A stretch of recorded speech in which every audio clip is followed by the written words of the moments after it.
Did you miss your deadline to renew your Medicaid coverage? You can still send your completed annual review form to Healthy Connections Medicaid. You may be assigned to another health plan, but you can ask to come back to First Choice within 60 days of renewed Medicaid eligibility. It's your family. It's your choice. First Choice is the right choice. Renew and choose us. Visit selecthealthofsc.com/renew to learn more. My brother-in-law died suddenly, and now my sister and her kids have to sell their home.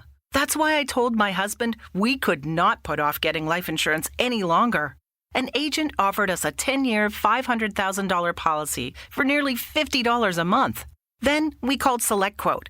SelectQuote found us identical coverage for only $19 a month, a savings of $369 a year. Whether you need a $500,000 policy or a $5 million policy, SelectQuote could save you more than 50% on term life insurance. For your free quote, go to SelectQuote.com. SelectQuote.com. That's SelectQuote.com. SelectQuote. We shop. You save. Full details on example policies at SelectQuote.com/commercials.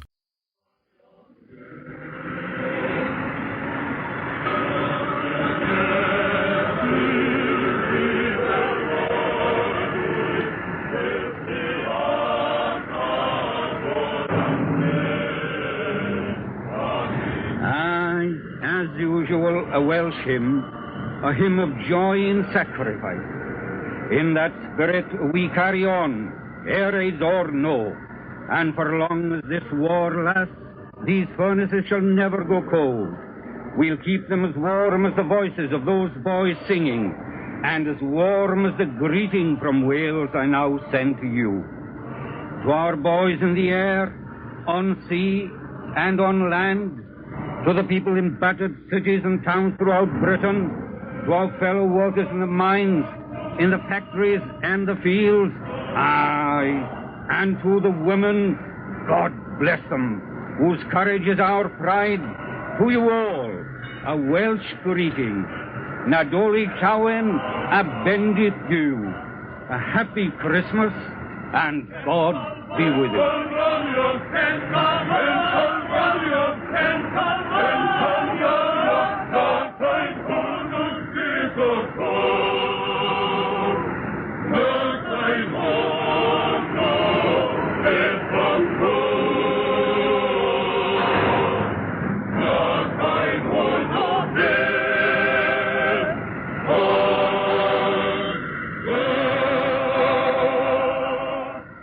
So we've seen the Empire and the country in action this Christmas Day.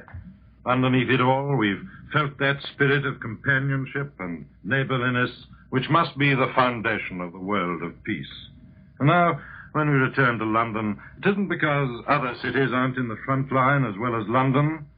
We turn to London because here we have the largest collection of human beings who stood up to the greatest aerial bombardment the world's ever known.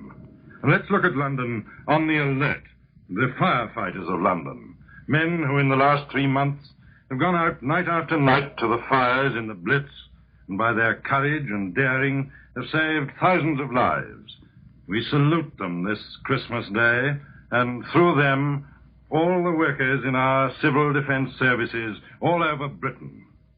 So over to London's East End to see what sort of a Christmas men of the fire services are having. First of all, we would like to wish you all a happy Christmas, especially to all other fire brigades. To this, I would like to add my personal greetings to my family who are evacuated. We are down in the basement here, as it is a bit drafty upstairs due to the loss of windows. We have had quite a packet since the Blitz started. We started off with a bang when we got one the first night.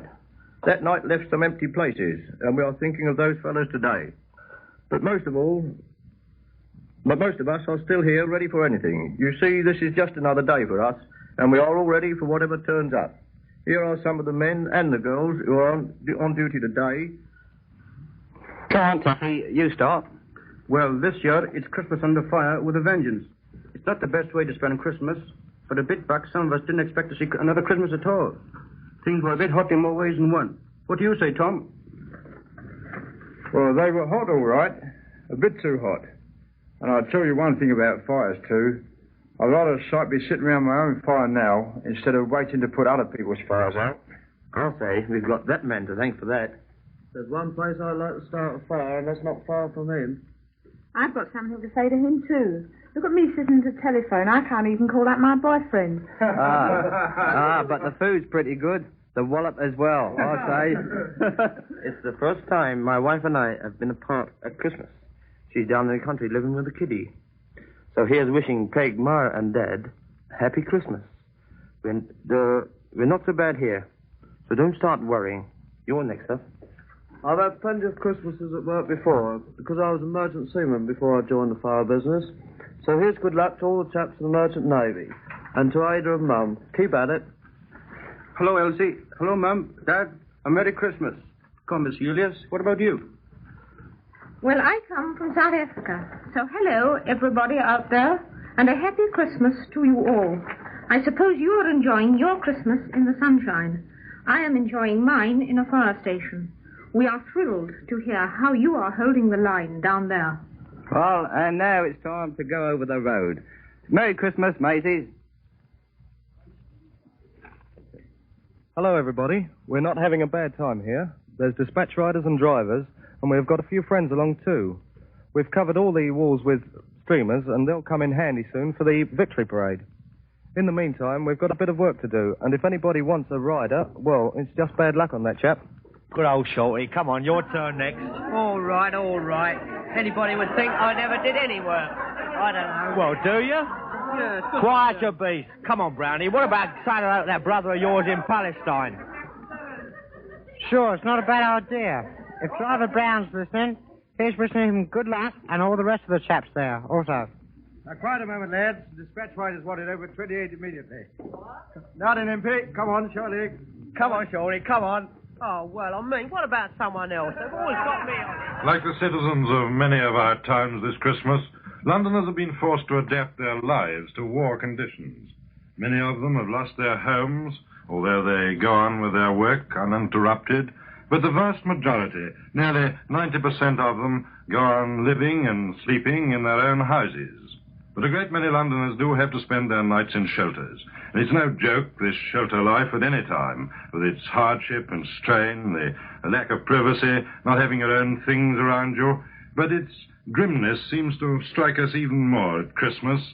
Christmas in the shelter, driven underground. What a paradox it seems.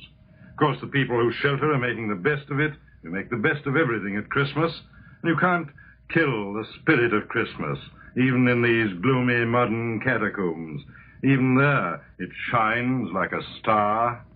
Well, let's go over to one of London's communal shelters and see how the shelter marshal and his people are preparing for Christmas night below ground.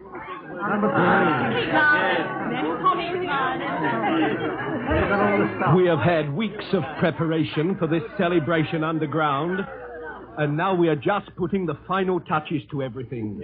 Of course, the bulk of our people aren't down yet, except a few of the very early ones. But all the same, it's an animated scene. Can I have some sort of coat from the wardrobe, Mr. Sangster? Oh, later, please, Mr. Daly. He's broadcasting. Well, my own's been bombed out. In between the sand-bagged partitions, the wooden bunks, one above the other, are decorated with flags and streamers. And across the arched roof, our guests have hung great festoons of coloured paper. Who won the prize, Mr. Sangster? Oh, time enough for that, Mrs. Hill. That's a competition in decorations we've had between the sections. I'm announcing that at the concert tonight.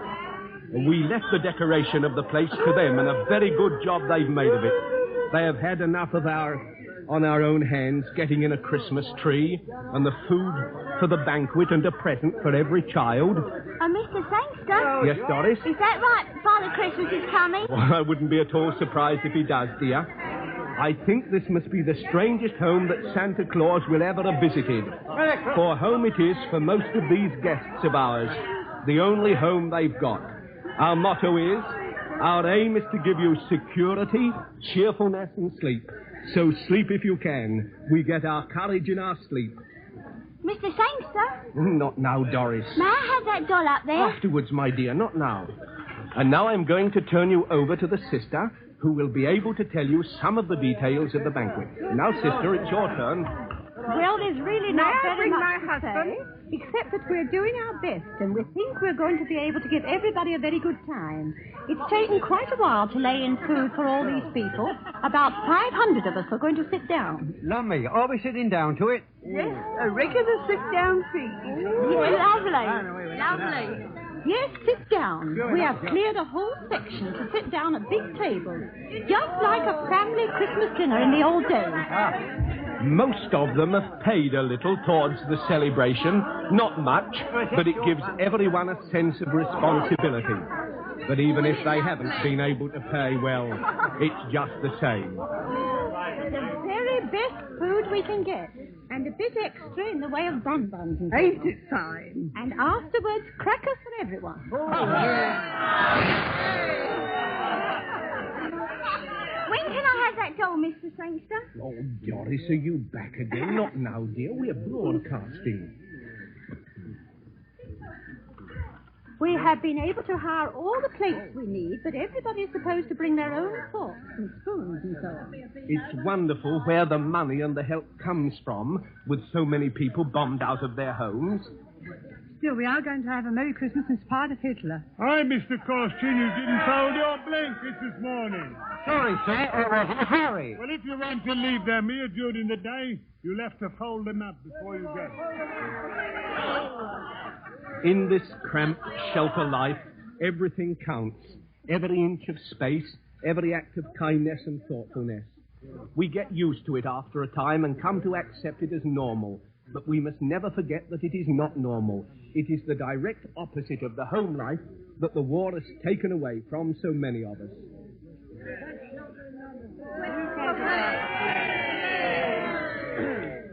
There may be more elaborate parties going on elsewhere today, I quite think there are. But there's certainly none with more of the true spirit of Christmas. More cheerfulness, more friendliness, more neighborliness and determination to make the best of things. And so, from this underground shelter, we Londoners send our greetings to you who are listening all over the world, to our friends, to our empire, and to our king. Merry Christmas!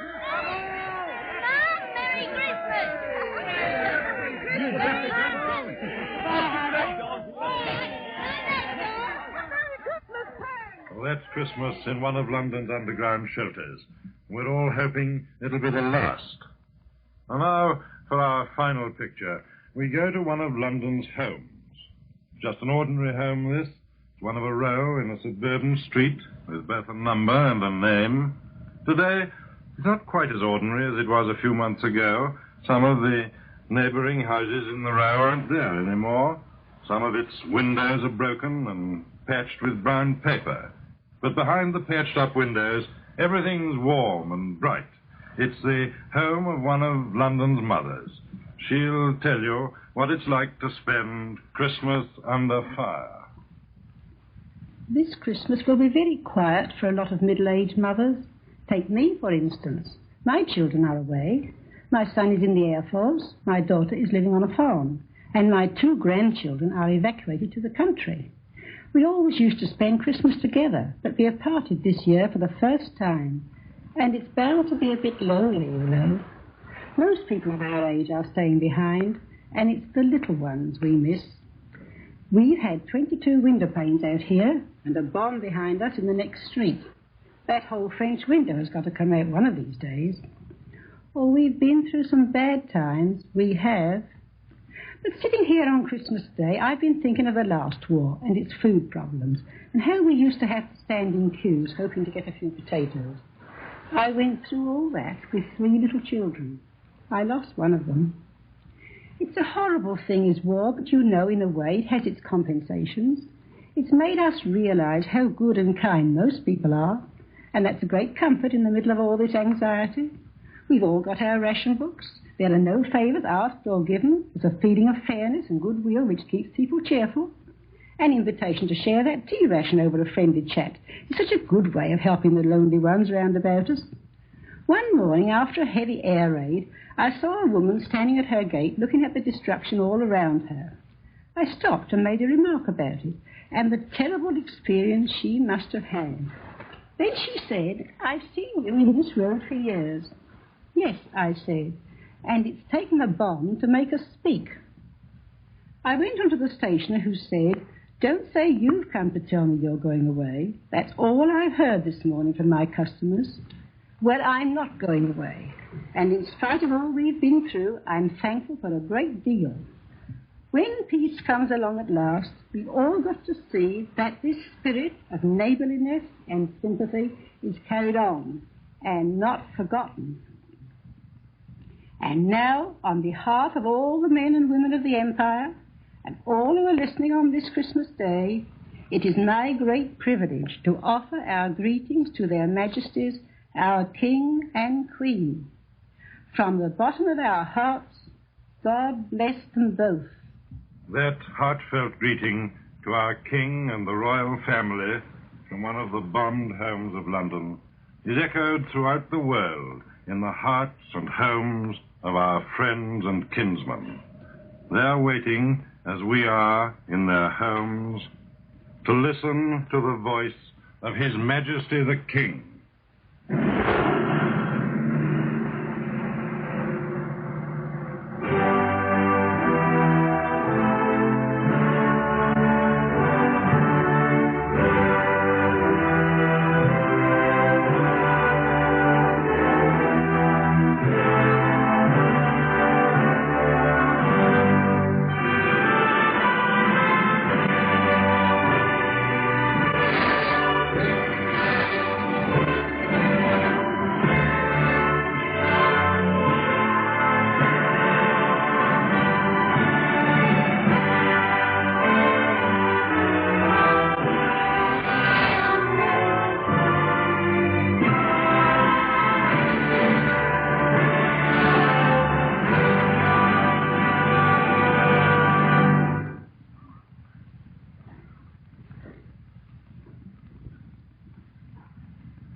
In days of peace, the feast of Christmas is a time when we all gather together in our homes, the young and old, to enjoy the happy festivity and goodwill which the Christmas message brings. It is, above all, Children's Day, and I am sure that we shall all do our best to make it a happy one for them, wherever they may be. War brings, among other sorrows, the sadness of separation. There are many in the forces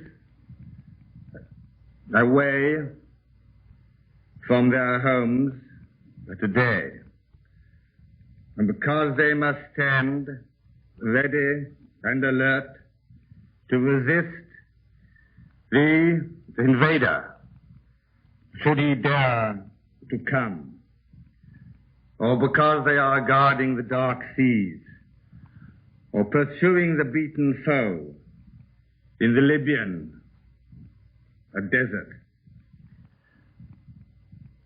Many family circles are broken. Children from English homes are today in Canada, Australia, New Zealand, and South Africa. For not only has the manhood of the whole British Commonwealth rallied once more to the aid of the mother country in her hour of need, but the peoples of the empire have eagerly thrown open the doors of their homes to our children, so that they may be spared from the strain and danger of modern war. And in the United States also, where we find so many generous, loyal friends and organizations to give us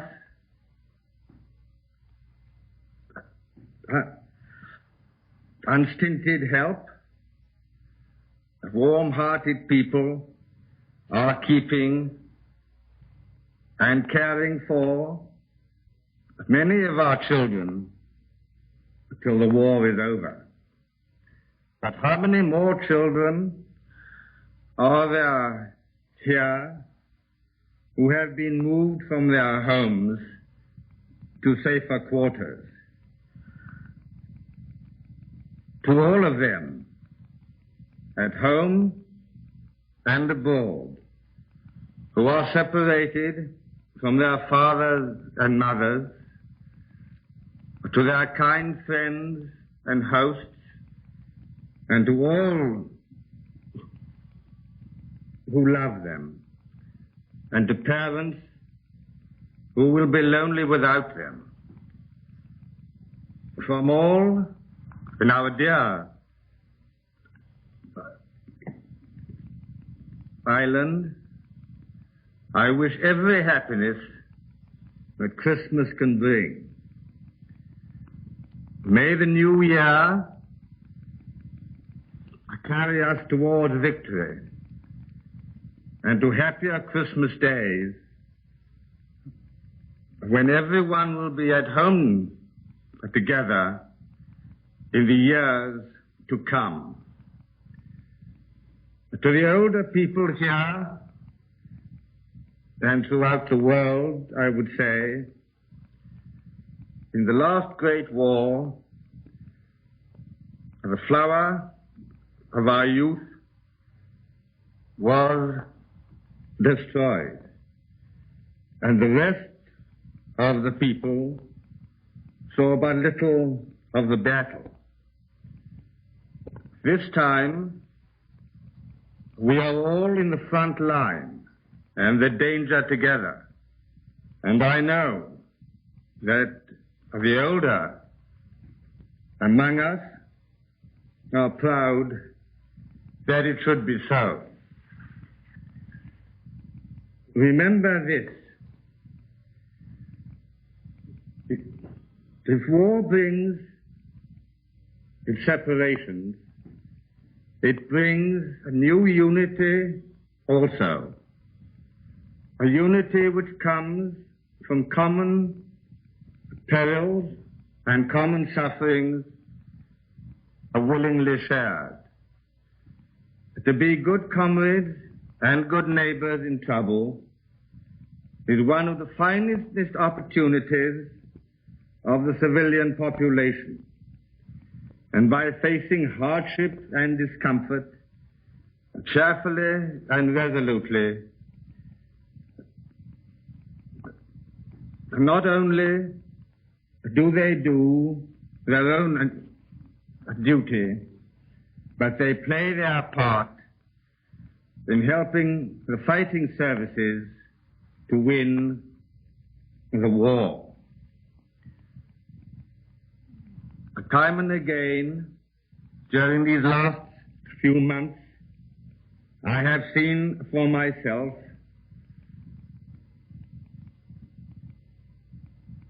battered towns and cities of England, and I have seen the British people facing their ordeal.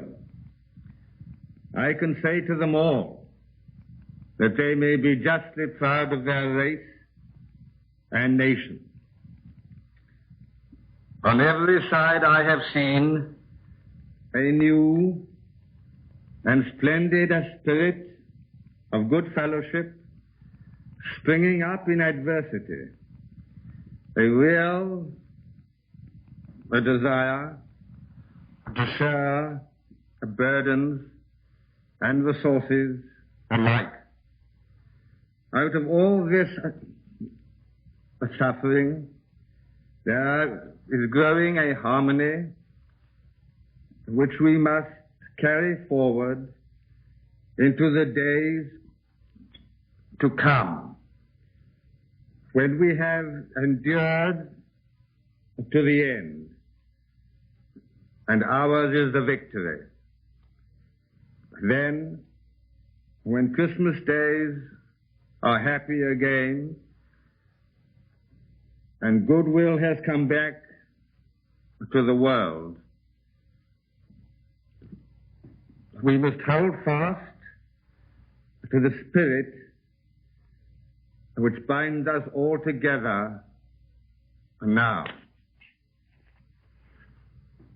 We shall need this spirit in each of our own lives as men and women, and shall need it even more among the nations of the world. We must go on thinking less about ourselves and more for one another. For so, and so only, can we hope to make the world a better place and life a worthier thing. And now I wish you all a happy Christmas and a happier New Year. We may look forward to it with sober confidence. We have surmounted a grave crisis. We do not underrate the dangers and difficulties which confront us still. But we take courage and comfort from the successes which our fighting men and their allies have won at heavy odds by land and air and sea.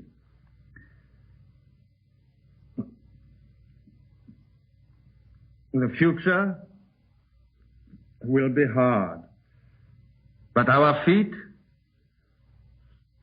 are planted on the path of victory. And with the help of God, we shall make our way to justice and to peace.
Make the most of your holidays by celebrating Christmas at Biltmore.